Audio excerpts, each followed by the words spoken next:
Hay juegos que salen, se ponen de moda y 6 meses después ya nadie se acuerda de ellos. Y luego está Left 4 Dead, un juego que salió hace más de 15 años y que aún así sigue reuniendo a miles de jugadores todos los días. Y claro, cuando ves un juego que sigue tan vivo después de tanto tiempo, es inevitable preguntarse una cosa: ¿qué demonios tiene para que la gente no lo suelte? Así que hoy me toca descubrirlo. Voy a jugar Left 4 Dead 2 por primera vez y averiguar si realmente merece la fama que tiene, o si simplemente estamos hablando de otro clásico que vive de los recuerdos.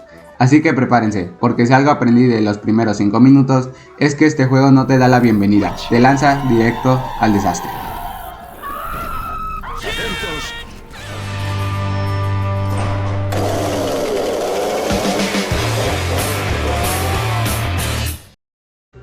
Cuando abrí el juego por primera vez, esperaba encontrarme un título que, aunque importante en la historia de los videojuegos, ya se sintiera viejo. Al final y al cabo, estamos hablando de un juego del 2009. En ese tiempo han salido cientos de shooters, miles de juegos de zombies y un montón de títulos cooperativos que, en teoría, deberían de haberlo superado. Así que mis expectativas eran bastante simples. Pensaba divertirme un rato, grabar un video y probablemente desinstalarlo unos días después.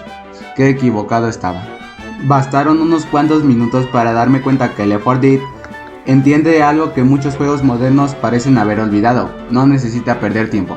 No hay una cinemática de 20 minutos, no hay un tutorial eterno, no hay un árbol de habilidades, no hay 100 menús antes de empezar, y el juego simplemente te entrega una arma y abre la puerta del refugio y te dice, sin decir una sola palabra, buena suerte. Y funciona realmente bien. En menos de un minuto ya sabes todo lo necesario. Dispara, no te alejes del grupo, escucha lo que ocurre a tu alrededor y sobre todo, no subestimes a los zombies. Porque sí, puede parecer otro juego más de disparar muertos vivientes, hasta que aparece la primera horda. Y ahí cambia completamente el ritmo.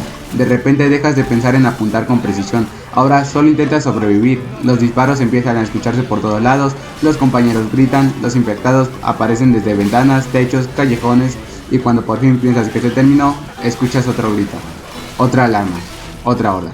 Es un ritmo que nunca deja de presionarte, y creo que ahí está uno de los mayores aciertos del juego. No busca asustarte con unos sustos baratos, busca mantenerte bajo presión todo el tiempo. Y eso hace que incluso caminar de un punto a otro resulte entretenido, pero lo que realmente terminó de convencerme fueron los infectados especiales, porque en lugar de limitarse a crear enemigos con más vida, cada uno cambia completamente la partida. El Hunter te obliga a permanecer cerca del equipo, el Smoker castiga a quien decide explotar solo, el Boomer convierte un pequeño error en un problema enorme, y el Charger puede separar completamente al grupo, y la Witch hace que todos dejen de disparar por unos segundos. ¡Atentos! ¡Alguien tocó la salida! Y el tank, bueno, ¡Un zombie de 3 pares de cojones!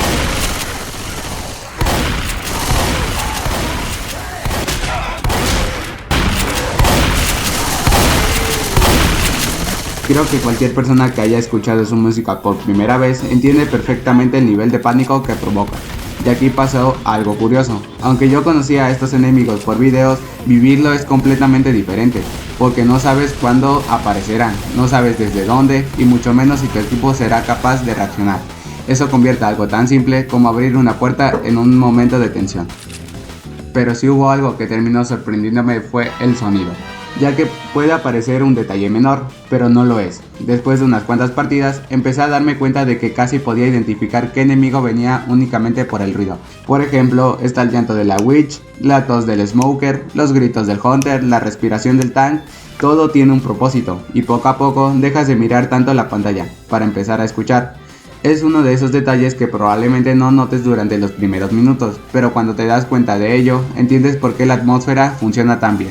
Y mientras más avanzaba, más claro tenía que el verdadero protagonista de Left 4 Dead 2 no eran los sobrevivientes, ni los zombies, ni siquiera las armas, era el caos. Porque nunca sentí que dos enfrentamientos fueran iguales. Cuando creía que ya entendía cómo funcionaba el juego, algo completamente diferente ocurría. Una horda aparecía antes de tiempo, un compañero quedaba atrapado y el tank surgía en el peor momento posible. Y estaba un 99% seguro que eso era culpa de alguien. Después de unas cuantas campañas, empecé a notar algo bastante extraño. Había mapas que juraba haber aprendido y aún así nunca se sentían exactamente iguales. Al principio pensé que era cosa mía, que simplemente no recordaba dónde aparecían los enemigos, pero no. Resulta que una gran parte de esta sensación tiene un responsable, el famoso director de IA. Y aunque ese nombre no suene muy técnico, la idea es bastante simple. En lugar de memorizar cada aparición de enemigos, el juego analiza constantemente cómo va tu partida. Si el equipo está demasiado cómodo, empieza a presionarte. Si todos están al borde de morir, baja un poco la intensidad para darte una oportunidad de recuperarte. Y eso provoca que casi ninguna partida sea idéntica a la anterior. Lo curioso es que hoy muchos juegos venden este tipo de sistemas como si fuera una innovación, pero Left 4 Dead ya lo estaba haciendo desde hace más de 15 años y lo hacía realmente bien. Nunca sentí que el juego hiciera trampas. Cuando perdía generalmente era porque el equipo había cometido algún error. Nos separamos, nos gastábamos los botiquines demasiado prontos, disparábamos donde no debíamos y simplemente entramos en pánico. Y eso hace que cada derrota se sienta justa. Puede ser frustrante, pero casi siempre entiendes por qué ocurrió y esa sensación es muy difícil de conseguir. Y es hora de hablar de otro tema que a bastante de ustedes probablemente les gusten. Otro aspecto que me sorprendió fue el arsenal, ya que estamos acostumbrados a juegos con decenas de accesorios, niveles, estadísticas y árboles de mejoras. Aquí no hay nada de eso, y sinceramente no hace falta. Las armas cumplen una función muy clara, la escopeta sirve para eliminar enemigos de cerca, los rifles son versátiles, los subfusiles son rápidos, los francotiradores castigan desde lejos, y no existe el arma perfecta, todo depende de la situación, y creo que eso ayuda muchísimo al ritmo del juego. En lugar de pasar varios minutos comprando estadísticas, estás jugando, que al final eso es lo importante. Porque donde realmente me llevó una sorpresa fue con las armas cuerpo a cuerpo, porque pensé que sería un simple añadido, y terminaron siendo una de mis formas favoritas de jugar. Golpear una horda con una katana, abrirse paso con un bate de béisbol o usar un sartén como arma improvisada. Es tan absurdo, pero funciona. Y además le da mucha personalidad al juego, no todo tiene que ser serio para ser divertido. Mientras avanzaba me surgió otra pregunta, y si el primer Left 4 Dead ya era tan querido, ¿por qué casi todo el mundo recomienda directamente la secuela? Después de investigar un poco y jugar ambas experiencias, la respuesta me pareció bastante clara. Left 4 Dead 2 no intenta reinvertir la fórmula, la perfecciona. La base sigue siendo exactamente la misma, 4 sobrevivientes, un viaje de refugio en refugio, cooperación constante y un director de IA intentando hacerte la vida imposible. Pero Valve entendió algo muy importante, si una fórmula funciona, no hace falta cambiarla por completo, hace falta ampliarla. Por eso la secuela añadió nuevos infectados especiales, como el Charger, el Spitter y el Jockey. Y aunque puedan parecer simples añadidos, cambia muchísimo la forma de jugar. Antes bastaba con mantenerse cerca del equipo, ahora también debes de pensar en el terreno, en el ácido del Spitter o la posibilidad de que un Jockey te saque completamente del camino. Y después de eso también llegaron las armas cuerpo a cuerpo, y parece un cambio pequeño, hasta que las pruebas. Es difícil imaginar Left 4 Dead 2 sin ellas. Después están las campañas, los escenarios son mucho más variados, pasas por calles, centros comerciales, pantanos, carnavales, cementerios y pueblos completos. Siempre tienes una sensación de estar recorriendo un viaje enorme, y algo que me gustó bastante es que Valve terminó incluyendo prácticamente todas las campañas del primer Left 4 Dead dentro de la secuela. Muy bien hecho Valve.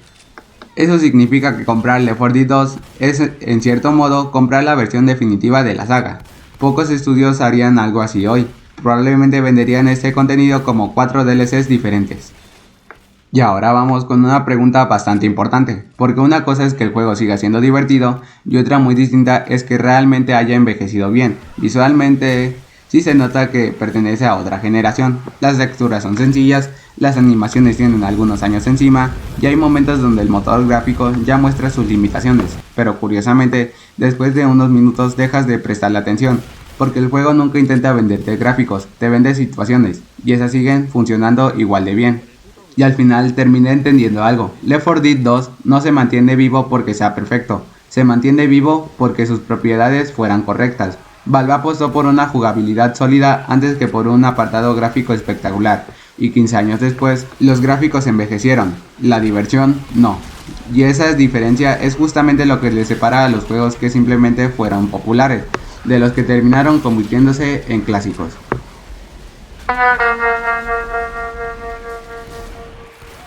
Después de todo lo que he dicho hasta ahora, podría parecer que sí, pero no. Y de hecho, creo que hablar de sus defectos hace que sea más fácil entender por qué sigue siendo un juego tan especial, porque incluso los clásicos tienen problemas, y algunos de ellos se notan bastante.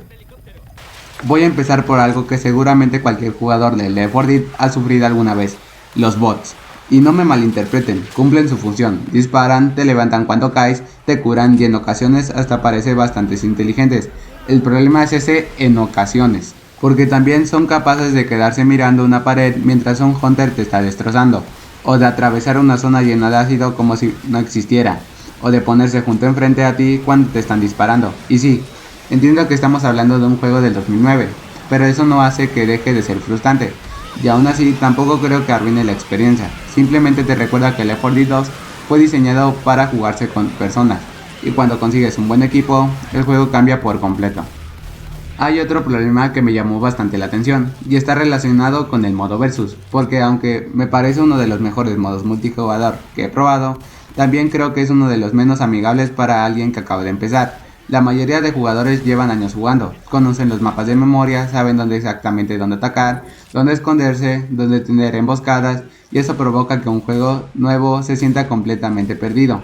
No porque el juego esté mal diseñado, sino porque la comunidad ha alcanzado un nivel de experiencia enorme.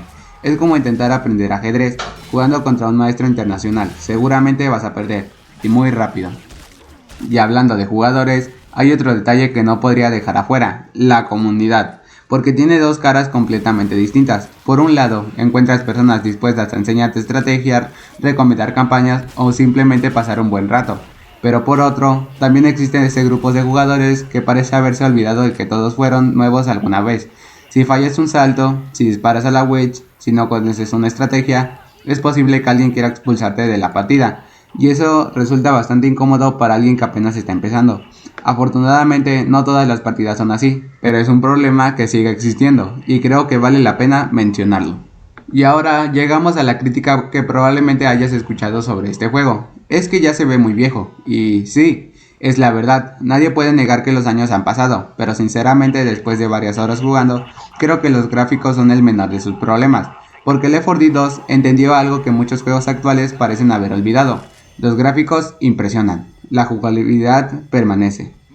Y eso explica por qué tantos títulos visuales espectaculares desaparecen al cabo de unos meses, mientras este sigue reuniendo miles de jugadores, no porque sea el más bonito, sino porque sigue siendo divertido.